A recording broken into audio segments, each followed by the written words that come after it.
I had the best conversation with Danielle.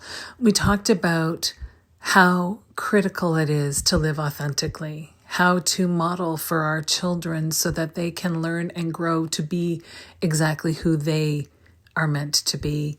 And we talked about the dynamics of divorce and separation and how to navigate that as a parent, because it's a reality for some. Welcome to the Becoming Baby Ready podcast, your podcast for queer family planning. My name is Sam, and throughout this podcast, you'll hear me have conversations with professionals who work alongside people who want to start and grow their families, as well as parents of intentionally created families. Everyone I speak to identifies as being part of the 2S LGBTQIA+ community. This is your opportunity to learn answers to questions you didn't even know you had.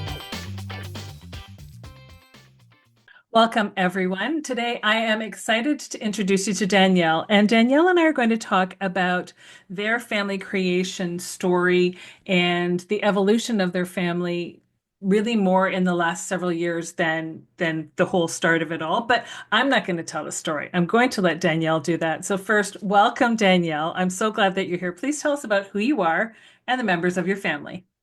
Hi, Sam. Thank you for having me on this podcast. Um, so my family, the people that are in my house, I've got a 14-year-old going on 15 years old named Fo. Fo identifies as gender fluid, uses they, them pronouns. And then I've got a 12-year-old named Cece, and Cece's she, her. I have a partner, Omega, and Omega's pronouns are they, them. They identify as non-binary. And as you said, I'm Danielle. Oh, and we have a Chihuahua, Ichi, and we are expecting a second Chihuahua in a few weeks uh, from someone that we met online, and we're excited to welcome another member of our family. Excellent, excellent. And so that's a busy full house and a puppy. Oh, a puppy with teen tweens is going to mean that you are very busy for the next little while as I you guess get so. used I to guess everything. so. I don't know. I sometimes think that puppies are a little bit more work than babies because they're less predictable. But I don't, I Oh, mean, it's been a long interesting. time. Well, we'll see. Find out. We'll We'll see. see. So when I said at the beginning that your story has evolved and changed over Hmm. time, over the last 15 years or so, can you talk a little bit about how your family was created, how you became a parent to the children that you're the parent of? Yeah, absolutely. Um, where I started versus where I am now is very different. So I came out and went full time living as my authentic self as a trans feminine person in um, around 2018, 2019 is when I really went full time. And in terms of social and work and everything, and legally changing my name and whatnot. So also at that time, I got separated from my spouse.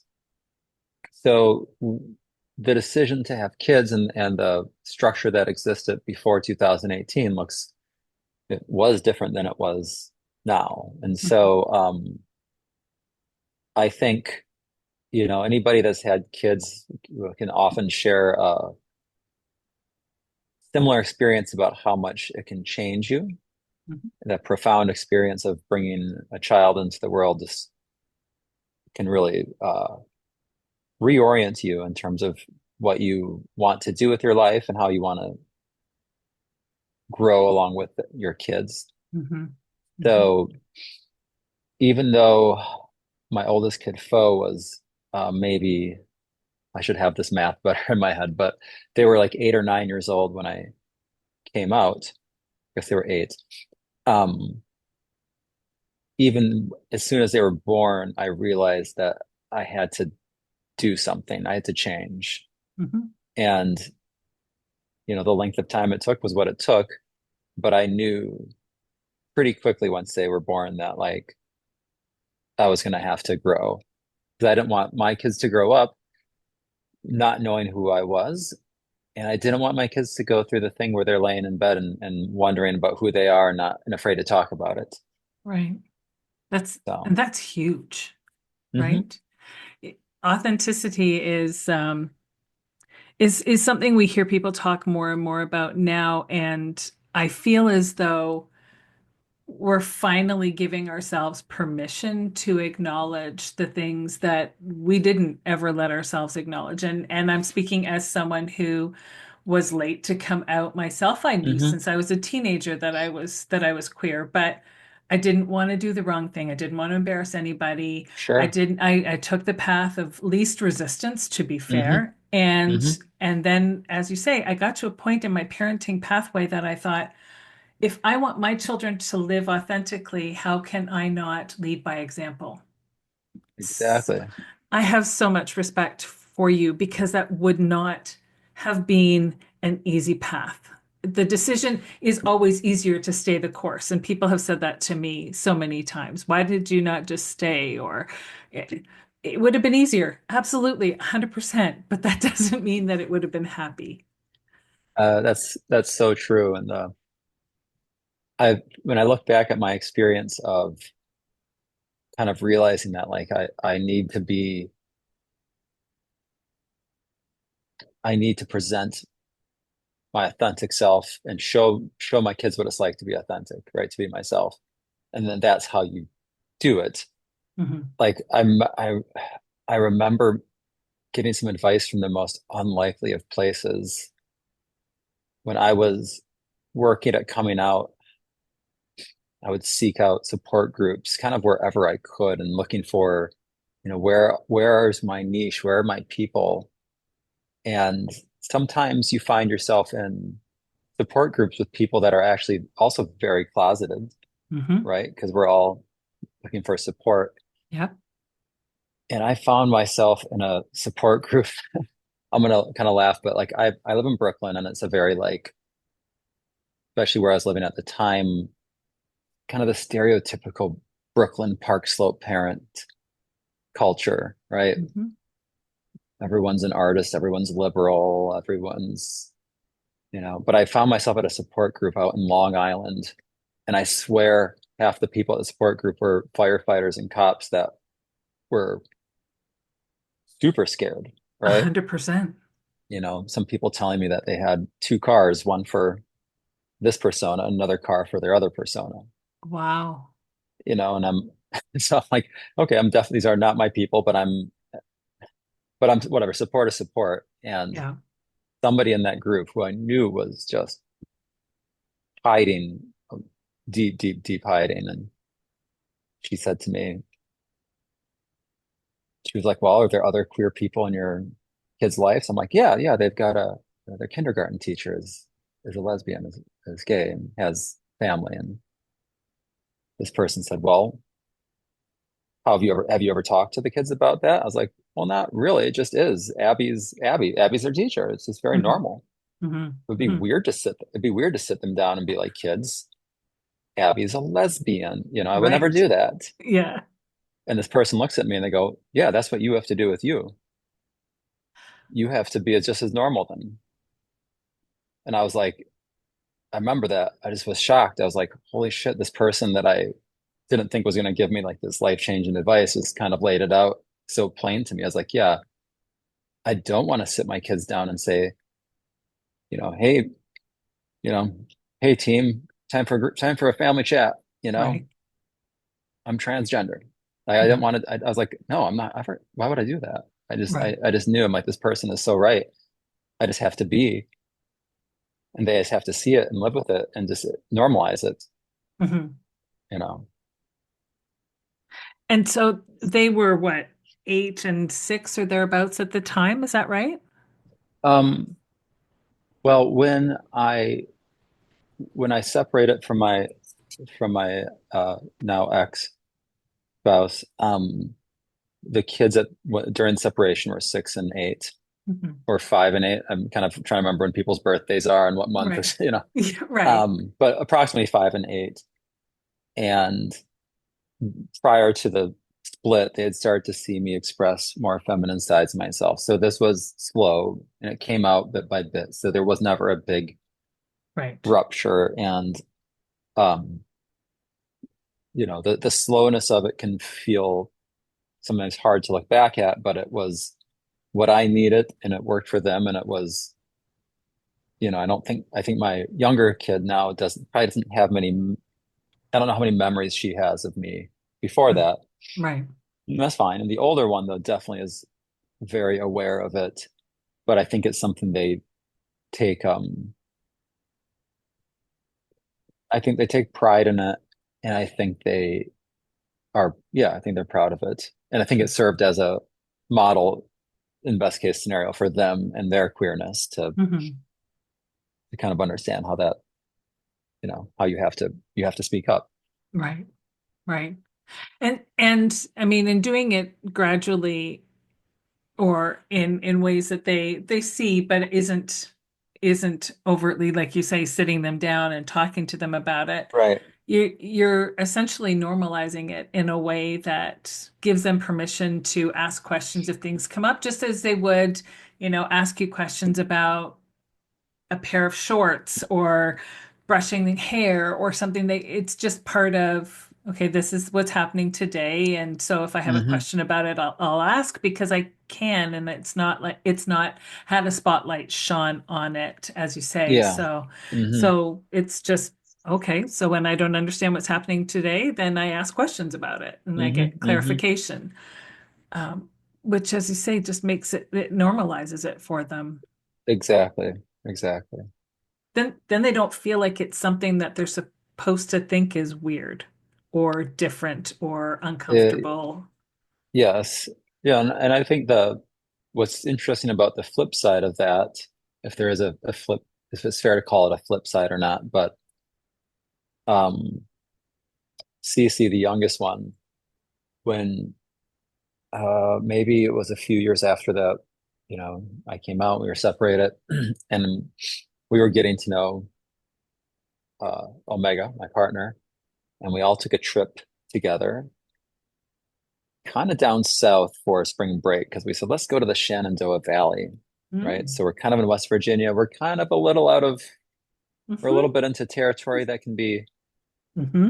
a little dicey. And, um, at this point, though, it's still coming out of the pandemic. So Cece's very much, both the kids are kind of very much in that pandemic, near the end of the pandemic mindset where things are more insular, Right. right? Yeah. Yep. And, and, uh, Faux had came out as non-binary. We wanted to use they them. Was using starting to use they them pronouns. Obviously, me, trans feminine, my partner, non-binary, and we go to this horse riding ranch in Shenandoah Valley in West Virginia, and it is, it's it's a I can different imagine. culture, right? Yep. And we kind of, as soon as we get into this parking lot, I'm like, oh, we're not in Brooklyn anymore. Yeah. And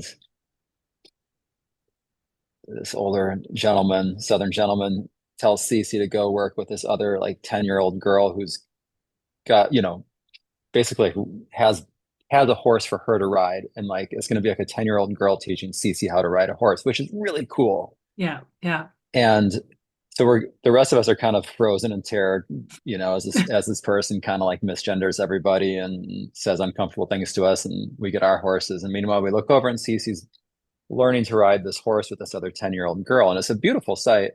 Mhm. And afterwards, we're like, Cece, how'd that go? How'd that go with that other girl? And she was like, it went well. I told him that I was here in Shenandoah Valley with my trans mom and a non-binary partner. And I was like, this kid must have looked at you like, what, What's what, happened? what the fuck did you just say? And we sort of had to have a talk with her. We're like, that's really great you said that. You can in the future say I'm here with my two moms. Yeah. Yeah. Yeah. Yeah. Exactly. Like, like the Oh my the gosh. the acceptance and the insulation from the outside world, it was shocking. But There is that filter though, right? Because you want her to be 100% comfortable with your family dynamic because there's nothing uncomfortable about your family Right, dynamic. right, But right. at the same Normal. time, read the room. And yet she's too young to be able to read the room, Right. I don't right? know if this other girl had heard the words trans feminine, non-binary. I mean, She- but She's at home later looking it up in right. her dictionary or something. What are Right. these words? Who are these people that came and visited us? Uh, the the conversation around their dinner table that night was probably Right. educational for some.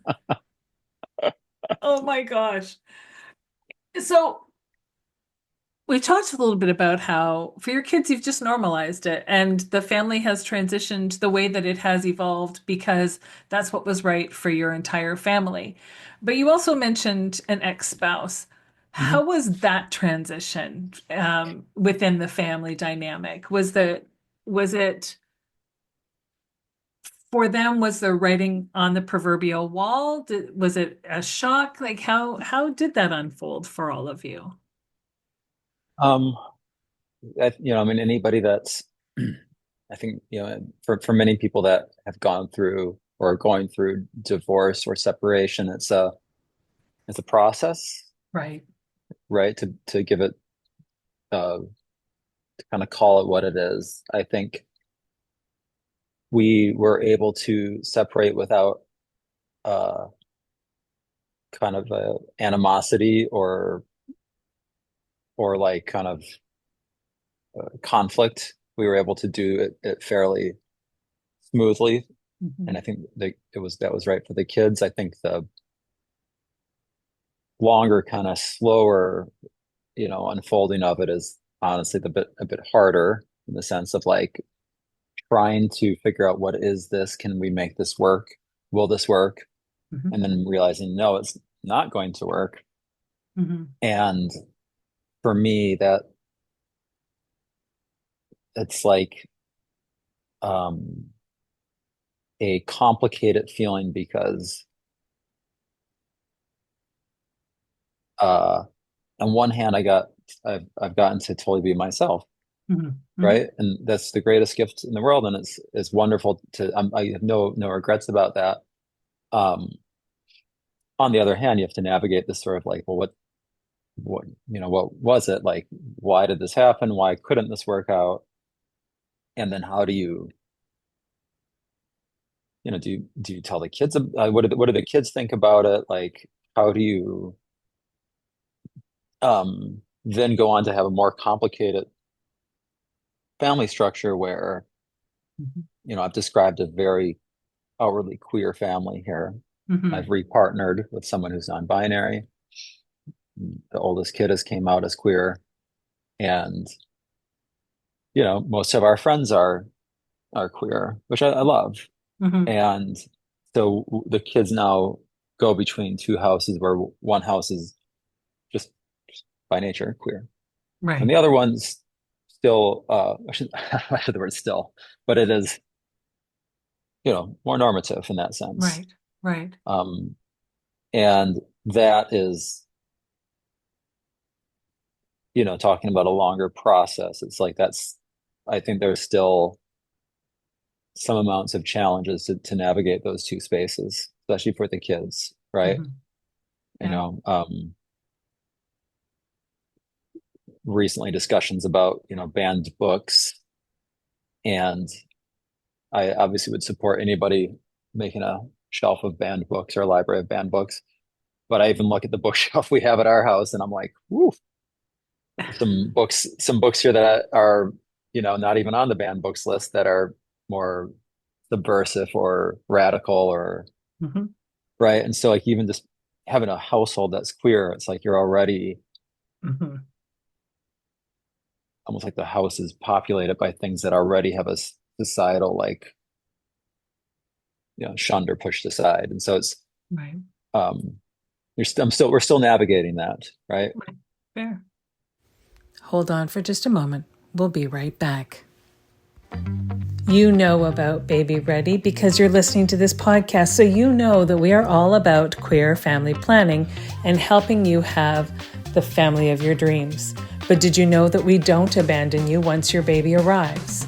We actually offer parenting coaching as well. And that's not just for the newborn phase, although we are there for that, but it's through toddlerhood and young children, tweens, and even through the teen years. When you need someone unbiased to lend an ear so that they can hear where your struggles truly are and help you come up with a path and a plan that feels truly right for you and your individual family, don't hesitate to reach out. We are always happy to be there for you. Visit us at www.babyready.info for more information.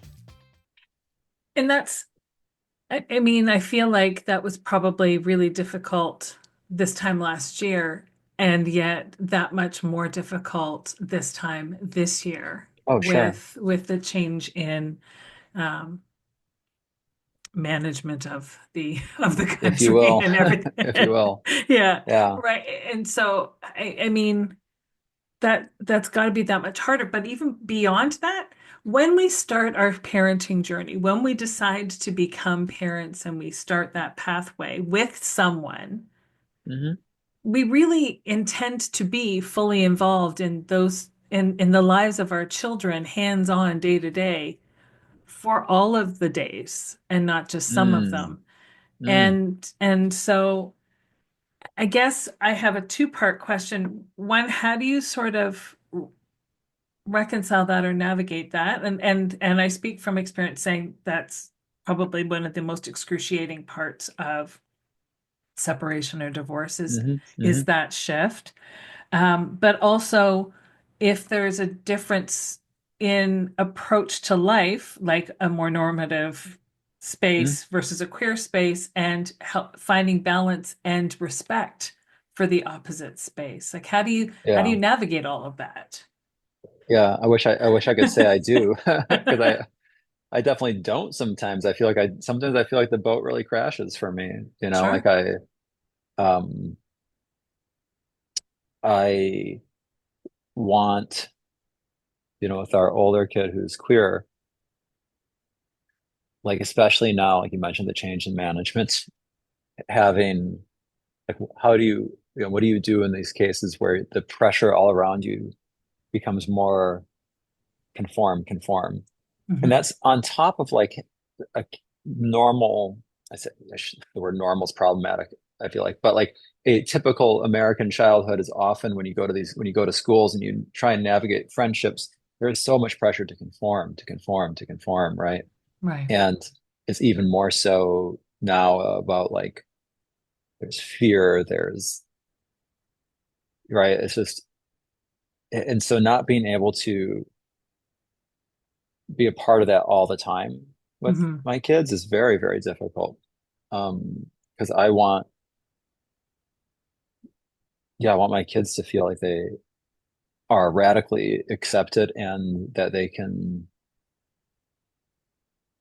push against the norms, that they can find their community, right? Hmm. Like, Hmm. and so my partner and I definitely go out of our way to dig up, oh, look, here's this queer theater camp or theater group. Here's this queer summer camp, and try to push that into the conversation with the larger family constellation as much as we can, Hmm. right? Bringing those ideas to the table. Hey, wouldn't it be great if they went here after school because it looks like a really queer friendly space and this and Hmm. that. So bringing those ideas forward and trying to sort of steer conversations towards like really more queer spaces for it's our older kid. Hmm. And we'll see how the younger one develops. But yeah, it's really hard to not have that influence, or even just building the structures and the routines and the right, like you have to share it. Hmm. And right, for those of us that live our lives full time as queer people, like it's hard, you can't turn that on and off, Right. you know Yeah. you can't turn it on and off, and add that to being a parent, you can't turn that on and off. No. And I don't try to parent them while they're over at the other house. That's hard though. If you're feeling as though the way they're being parented is in conflict with how you internally believe parenting is effective. Right, right. It's hard to do it, but I try to give them the space to, I'd rather my kids grow up and kind of look at both sets of parents and be like, well, actually, here's what I believe, Right. and not feel Fair. like they um want to take a alliance with a side Hmm. because Hmm. one, like I feel strongly about that too. It's like, yeah, seeing your kids feel like they might be caught in between Right. Yeah, something is incredibly, incredibly painful, for sure. For you sure. know? And they love both of you. And Yeah, absolutely. you don't want them to ever feel as though they can't make sure that you know how much they love you and their other parent. Yeah, Right? yeah, That's true. yeah. That's very true. Do do they reach out for clarification sometimes? Do they learn something in one place and reach out to the other parent to sort of clarify, like, what does this mean in the context of your understanding of the world kind of thing? Or No, I wish they did. I kind of wish that would happen more, to be honest.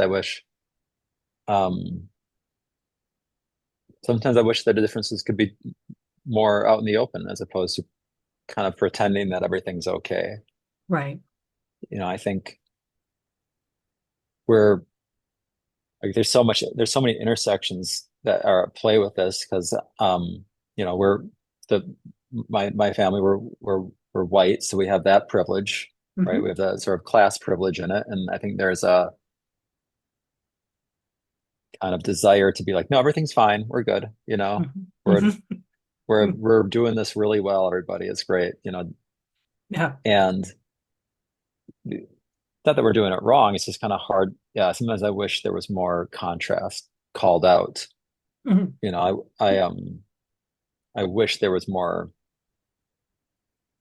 discussion sometimes out in the open, I think. Yeah. Yeah, I Yeah. guess. Careful what you wish for, I suppose, but Right, right. yeah, no, that's fair. Now, it has been a number of years that you have not been partnered with your ex Hmm. and your children's other parent. Are there times that you do things all together now that the proverbial dust has settled and or is it always a separated experience for them? It's always a separate experience at the moment. I think it's at the moment very difficult to imagine it being feeling right for all of us to do something together. And that's not an easy thing to confront. Hmm. But, I think just about anybody, like I said, that's gone through separation or divorce, and where when one parent repartners and the other parent doesn't repartner, Mm-hmm. there's just an inherent mm, imbalance and tension there, right? So I think Yeah. I've repartnered and I have a partner who's very passionate and active and caring in the kid's life. And that's, the kids love them, and it's like we're stronger because of it. And it definitely makes it more challenging though to have where both sides come together because this That isn't this is a the case different on the thing. other side. That isn't the case on the other side, right? Yeah, And I can appreciate that, I can understand it, but it's definitely it's hard to work through. It's really hard sure, to work through. sure. Yeah.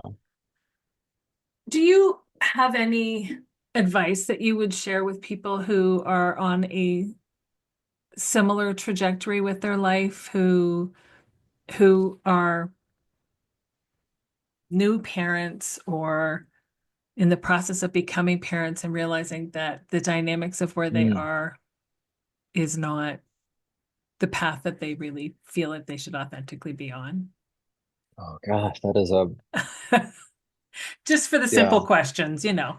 yeah. It's a it's my heart sort of like my heart sort of aches for that, hypothetical person, right? Yeah. I don't even know them, and I just want to tell them that they're loved, right? Like, Yeah.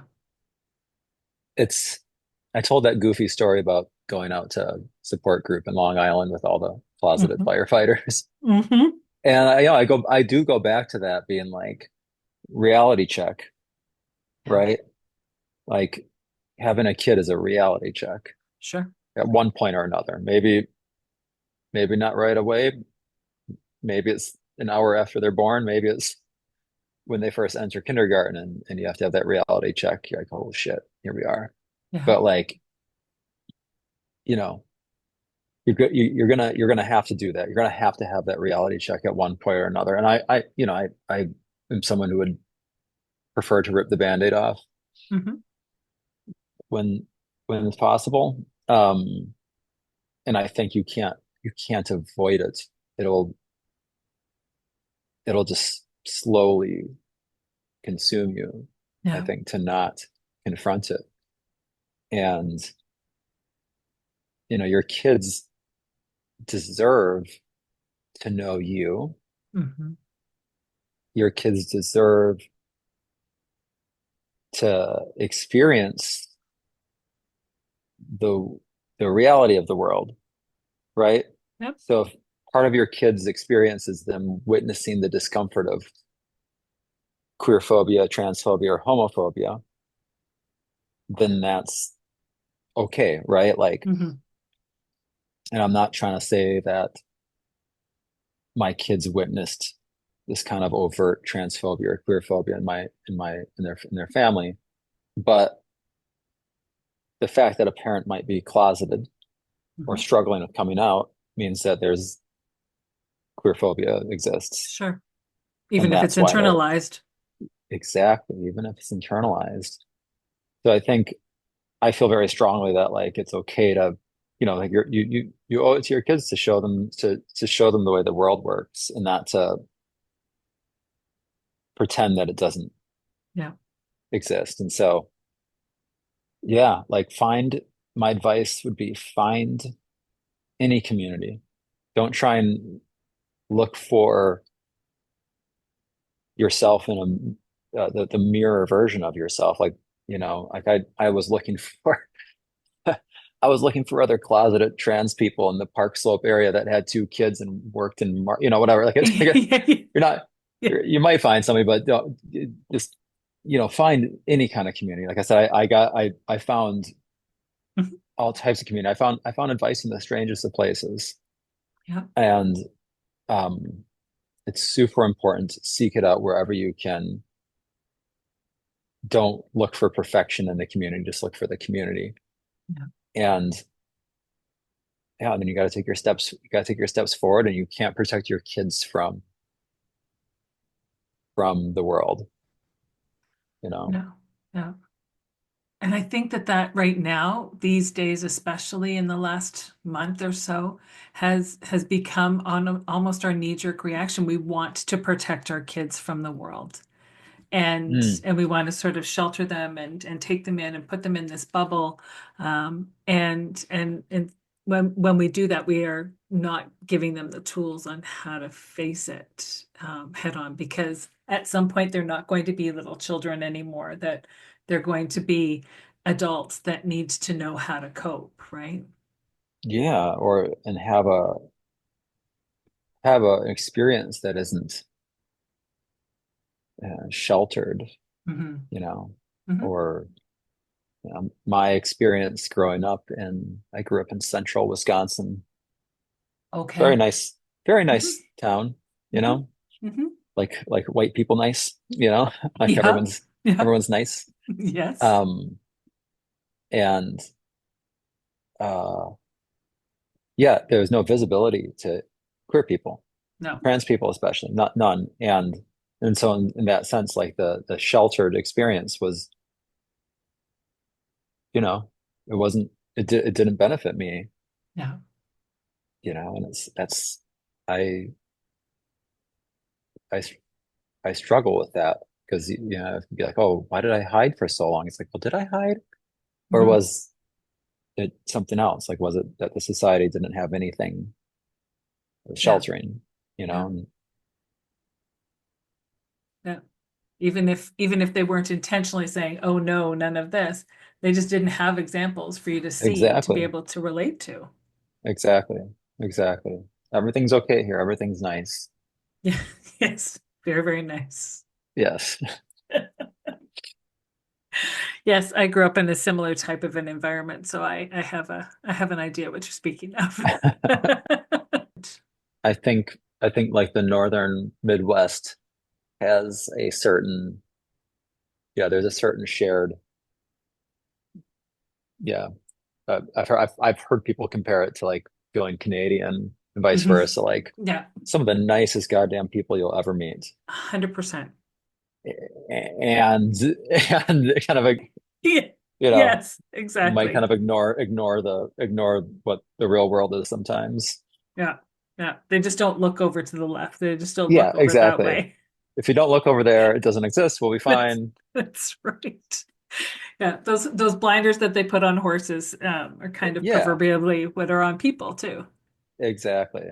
Yeah, no, I fully get what you're saying. Yeah.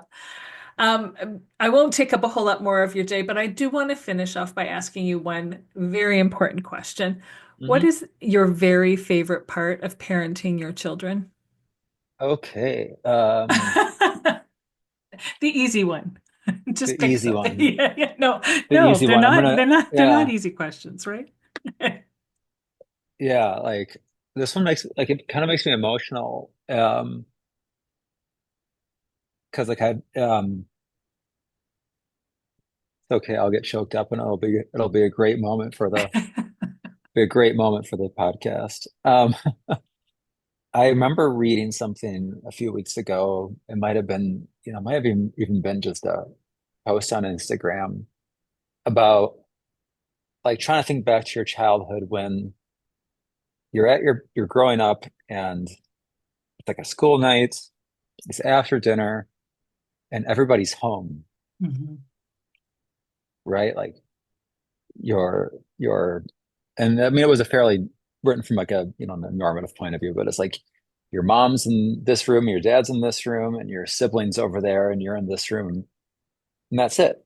But Mhm. everybody's home. Mhm. And how as an adult you can look back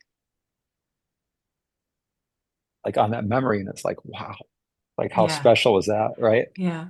Yeah. Uh, excuse my emotions here. That's you feel what you feel. We're Yeah, supposed to. yeah. Yeah, so for me, like I've been thinking about that a lot lately. Is that like my favorite times are like when I pause, I'm like, oh, everybody's home. Hmm. Hmm.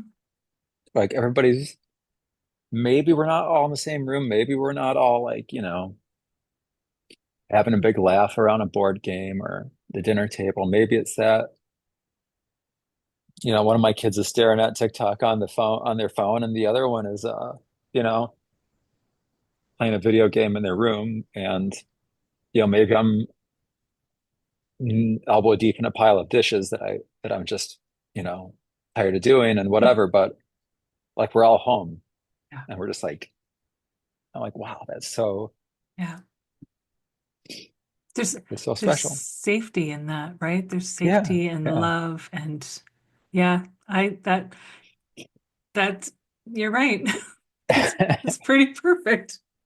Oh Oh, gosh. there you go. Nothing like making you cry before before I let you go. Yeah, I think I have to go back to work to some sort of staff meeting and Oh, there you oh, go.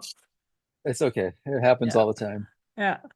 And it's do you know what though? I asked the question for a variety of reasons, but not the least of which is because sometimes we need to be reminded to slow down and really let ourselves appreciate some of those moments. So thank you. Thank you Yeah, for of sharing course. that. And thank you for Yeah. taking the time to chat with me today and sharing your Yeah, story. Sam. It's I just am so grateful. Thank you. Oh, I love talking to you about it. It was a great time. Thank you. As a queer individual with colonial lineage, I want to first acknowledge the land upon which I live and work. Being from what is now known as Burlington, Ontario, I recognize the original ancestry of these lands as they span from Lake Ontario to the Niagara Escarpment and beyond. These lands are steeped in Indigenous history that benefits my community every day. The territory is mutually covered by the Dish with One Spoon Wampum Belt Covenant, an agreement between the Iroquois Confederacy, the Ojibwe, and other allied nations to peaceably share and care for the resources around the Great Lakes.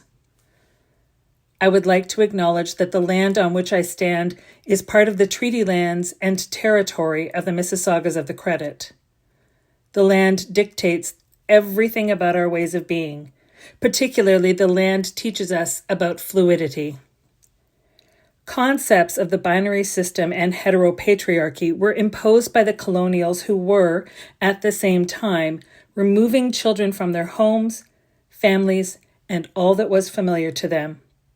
These same children were divided by the only two prescribed binaries recognized by the settlers, and they were forced to conform to a performative, gendered falsehood. The land doesn't operate under binary thinking. It is diverse, complex, and unpredictable at times.